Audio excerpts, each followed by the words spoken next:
Thanks to our friends at The Motley Fool for sponsoring this video. Visit fool.com/ASYM for the top 10 stocks to buy right now.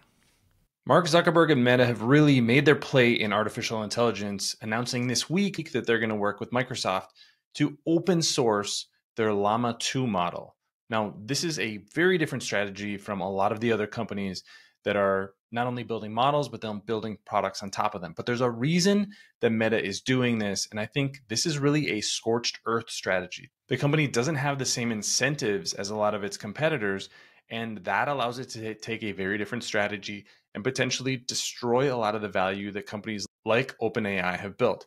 So I want to get into exactly what was announced and what I think it means for investors. My name is Travis Hoyam. Thanks for watching Asymmetric Investing.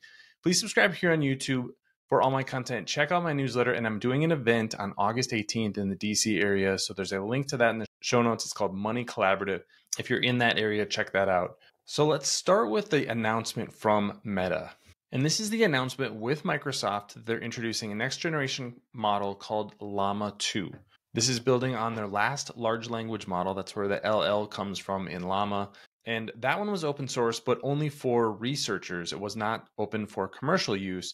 This one is open for commercial use. You can see right here. I'll go through a couple of the caveats there because this is not necessarily available for everyone, but it is going to be available for a vast majority of companies and companies who are trying to build on top of a model. So there's obviously a lot of value in building an artificial intelligence model. So why is Meta doing this? And the big reason is they have different incentives than a lot of their competitors. Meta doesn't need to make money on the model itself. It needs to make money on the product. So the advertising that's on Facebook and Instagram.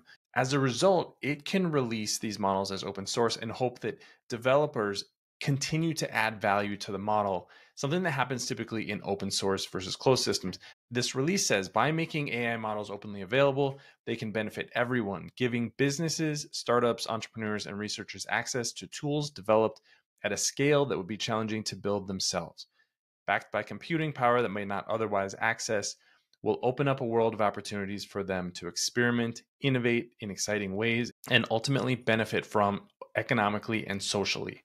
Microsoft is going to be basically an infrastructure partner, but it's not just going to be Microsoft they're working with. Amazon Web Services, Hugging Face, there are going to be a number of other providers who are working to basically advance the infrastructure of this model that is now open source. Now, I want to cover the caveat here because I think this is important. This is the license agreement that Meta released with this model. And this section right here, number 2, additional commercial terms. And what this says is that if on the Llama 2 version release date, the monthly active users of products or services made available by a licensee is greater than 700 million monthly active users, basically Meta can deny a model or come up with some sort of licensing agreement. What this basically means is companies like Apple, Snap, TikTok, a lot of the other big tech companies are not just going to be able to use this open source model freely. That's something that is explicitly called out. Now, I'll note that the trend for these models from Meta has been towards more and more openness, more and more open source. So it's possible in the future that a Llama 3 or a Llama 2.5 is just available to everybody. We don't know exactly where that's going, but just wanted to note that trend. This is an exciting development for a number of different reasons. One, I think artificial intelligence is going to move more and more to on-device inferences. Inference is basically when you call an artificial intelligence. So if you're doing a search on ChatGPT, that is an inference. Right now, most of those inferences are happening in the cloud. But these AI models are not actually that big. And so if we open source them, developers can cut them down, make them more manageable. A lot of them can actually end up on devices. We know that Qualcomm is one of the companies that has talked about already doing this with Llama as early as next year. So I think in the future, we're going to have more of these models on device. That means a lot of products are going to move to the device from the cloud as well. This benefits a company like Meta in a number of different ways. Like I said, developers are now going to be able to work on this model that's now open source. So they're going to be able to make the model better. But if we're moving inferences onto the device, who can tap into that? Well, Meta can.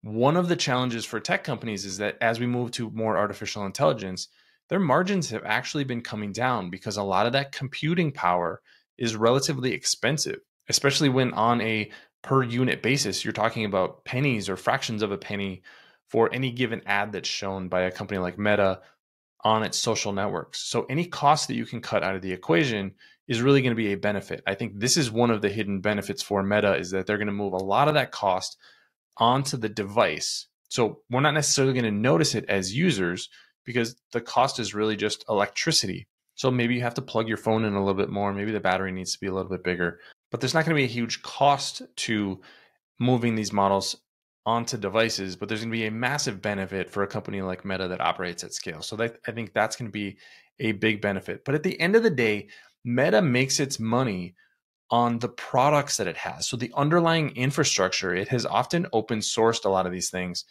because it doesn't need to make money on the infrastructure. It doesn't need to keep them closed. It actually wants to open them up and allow other developers to make them even better, so that the products that Meta is making that is sitting on top of these open source platforms are better than they would be if Meta had kept all of these systems closed. I think that's really the way to think about this. But if you're an AI company and you're building a model, or you're even building a product, this could be disruptive to you, because a company like OpenAI is using a relatively expensive API right now. Companies that are building on top of that API are going to be upended by the fact that models are going to be living on devices in the very near future. So this is something that's playing out in real time. I think Meta has a very different strategy than a lot of its competitors. So worth noting for investors. The takeaway, I think, is that this is going to be great for users long term.